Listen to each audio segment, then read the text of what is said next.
I am Bill Moyers, and in my work over the years, I've learned to go into the editing room and distill an hour documentary down into a 3-minute piece so you can relax.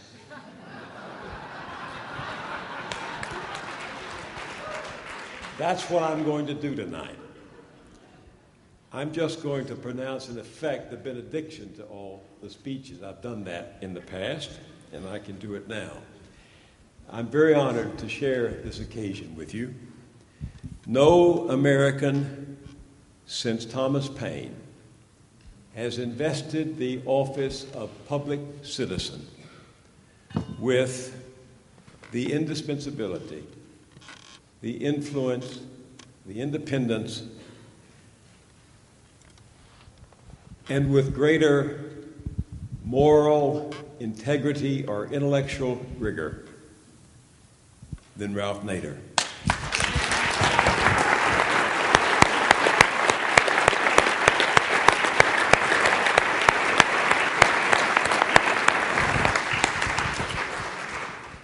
He had the first word 40 years ago, and he will have the last word tonight. And you have the anticipated joy of getting up in the morning and reading my speech online instead of hearing it tonight. I do want to say quickly that no one beyond your collegial inner circle appreciates more than I do what you have stood for over these 40 years, or been more aware of the battles you have fought, the victories you have won, and the passion for democracy that still courses through your veins. The great progressive of a century ago, Robert La Follette of Wisconsin, a Republican, by the way, believed that democracy is a life and involves a constant struggle. Democracy has been your life for 4 decades now, and would have been even more imperiled today if you had not stayed the course. I began my public journalism the year you began your public advocacy in 1971. Our paths paralleled and often crossed. Over these 40 years, journalism for me has been a continuing course in adult education. And I came early on to consider the work you do as part of the curriculum, an open seminar on how government works and who it works for. Your muckraking investigations into money and politics, corporate behavior, lobbying, regulatory oversight, public health and safety, openness in government, and consumer protection, among others, are models of accuracy and integrity, equaled only by the work of 2 men to whom I look up to, Morton Mintz and Cy Hirsch, who are here tonight. Your reports drive home to journalists that while it is important to cover the news, it is more important to uncover the news. One of my mentors at the University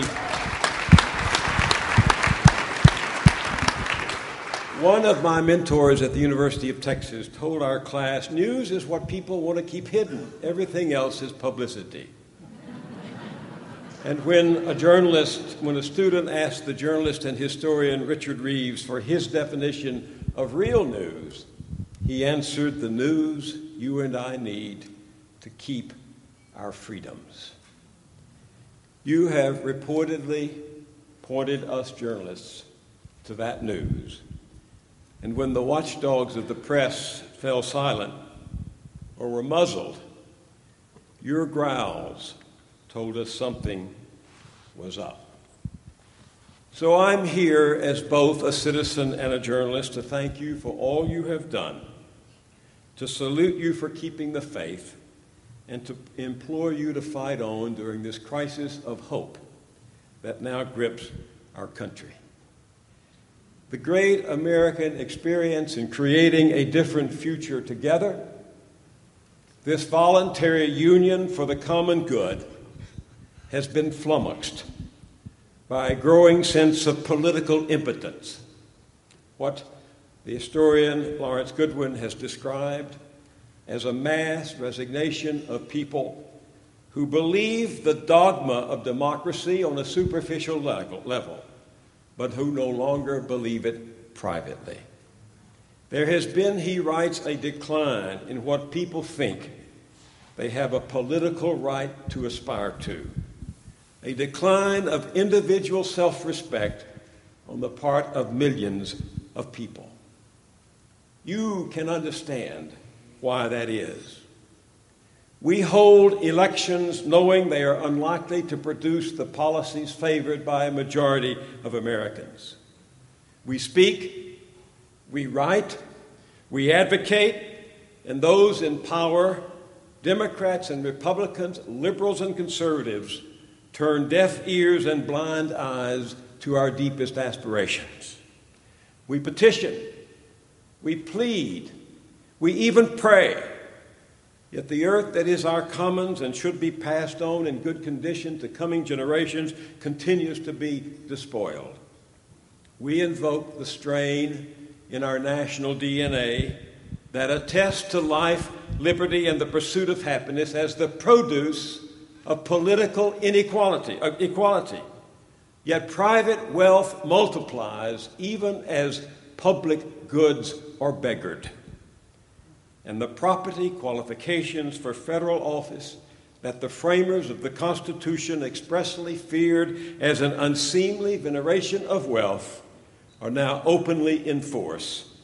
And the common denominator of public office, including for our judges, is a common deference to cash. So, if belief in the dogma of democracy seems only skin deep, there are reasons for it.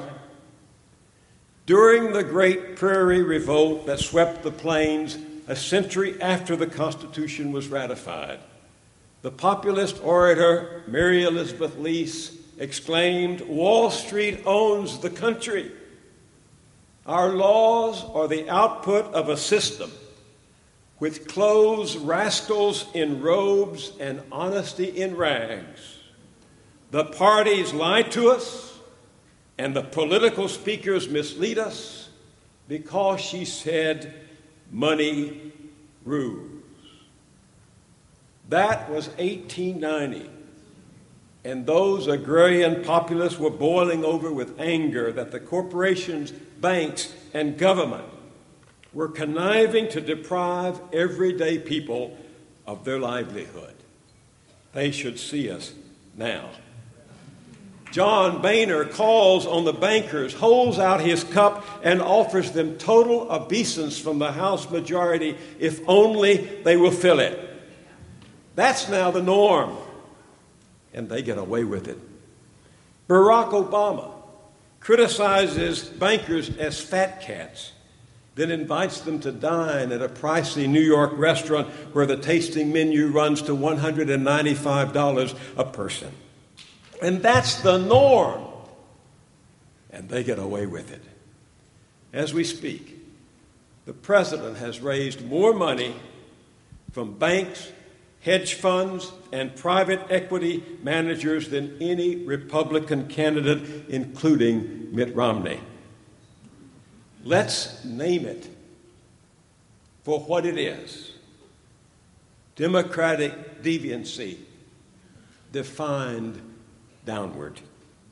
Politics today, and there are honorable men and women in it, but politics today is little more than money laundering in the trafficking of power and policy, fewer than 6 degrees of separation from the spirit and tactics of Tony Soprano.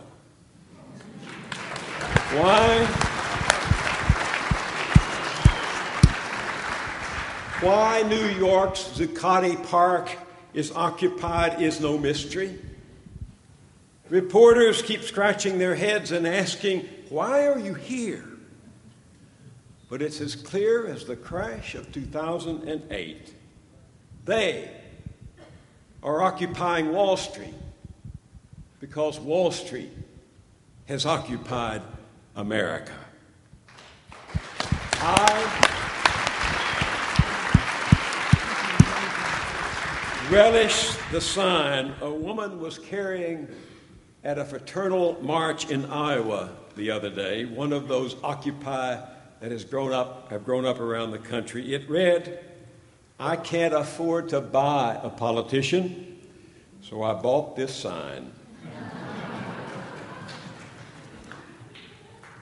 I'm going to jump several pages over to connect that to what you have worked so hard on and I've been trying to report on, and that is the success of the plutocrats in ratifying with the Supreme Court their rule in its notorious Citizens United decision last year.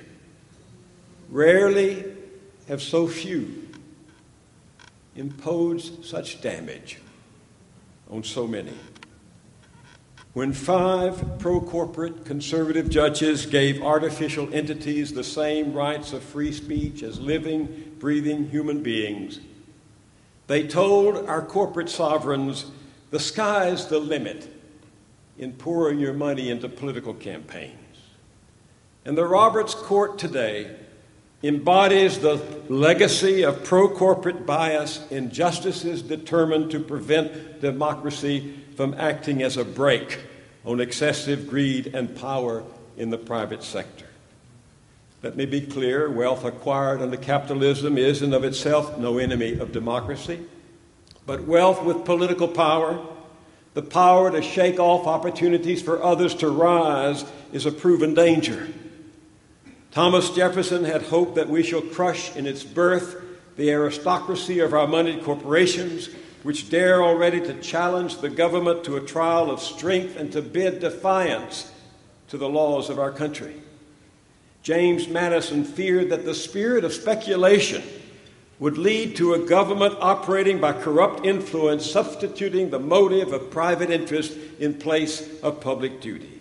Madison and Jefferson didn't live to see reactionary justices fulfill their worst fears. In 1886, a conservative court conferred the divine gift of life on the Southern Pacific Railroad.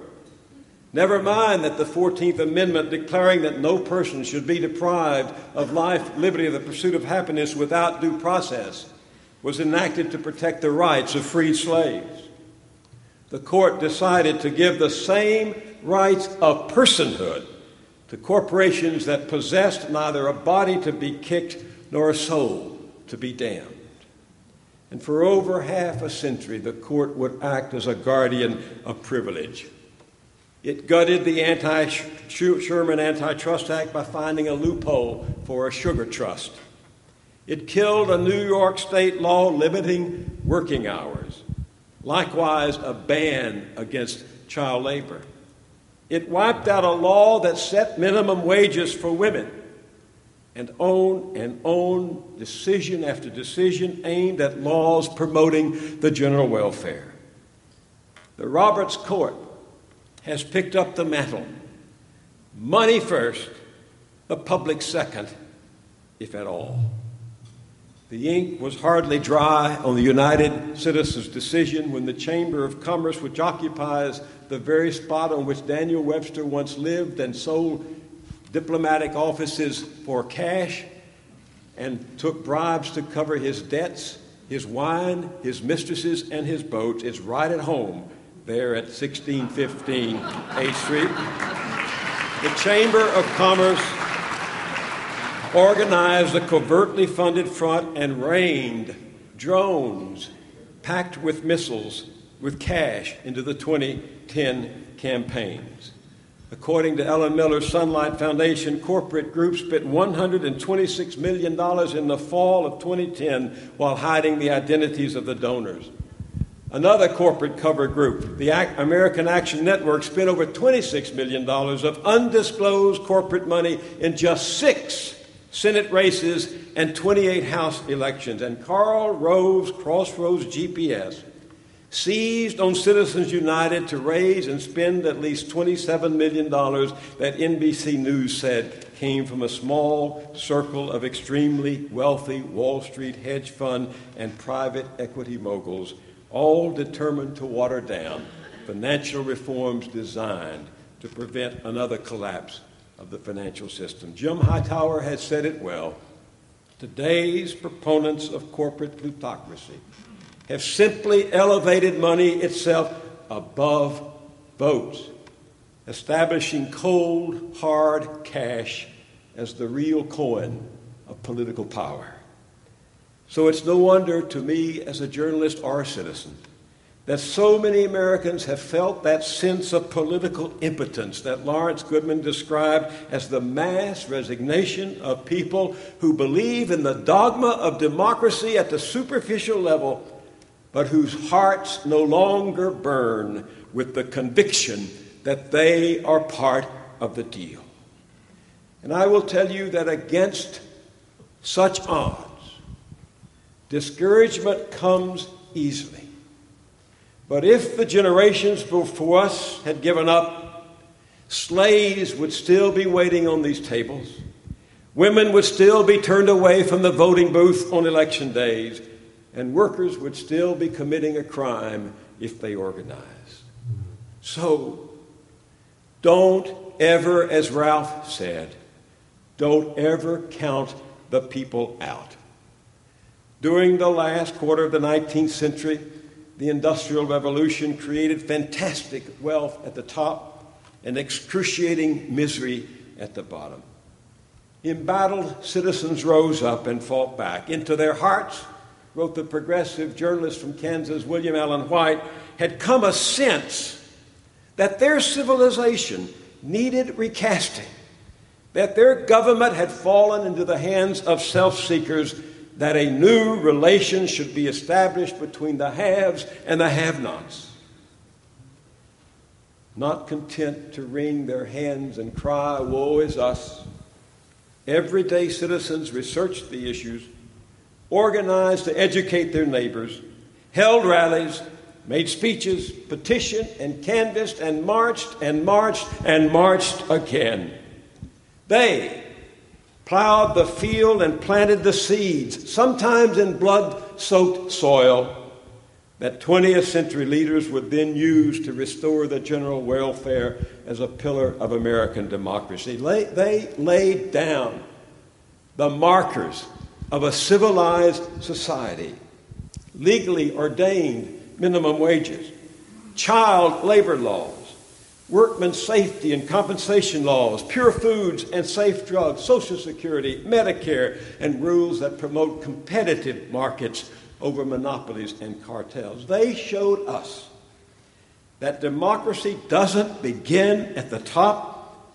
It begins at the bottom when flesh and blood human beings rekindle the patriot's dream. The patriot's dream? Arlo Guthrie, remember? It's the Star-Spangled Banner of Zuccotti Park. And in every public place I've seen where Americans long for justice. It's the anthem of public citizen. Living now, here but for fortune placed by fate's mysterious schemes. Who'd believe that we're the ones asked to rekindle the patriot dreams? Arise, sweet destiny, time runs short. All of your patience has heard their retort. Hear us now, for alone we can't seem to rekindle the patriot's dream. Can you hear the words being whispered? All along the American stream, tyrants freed, the just imprisoned. Try to rekindle the patriot's dream. But perhaps too much is being asked of too few. You and your children, with nothing to do, hear us now. For alone, we can't rekindle the patriot dreams. Who, in these cynical times, when democracy is on the ropes and the great power of wealth concentration pounds and pounds and pounds the American body politic, who still believes such a radical thing? Look around.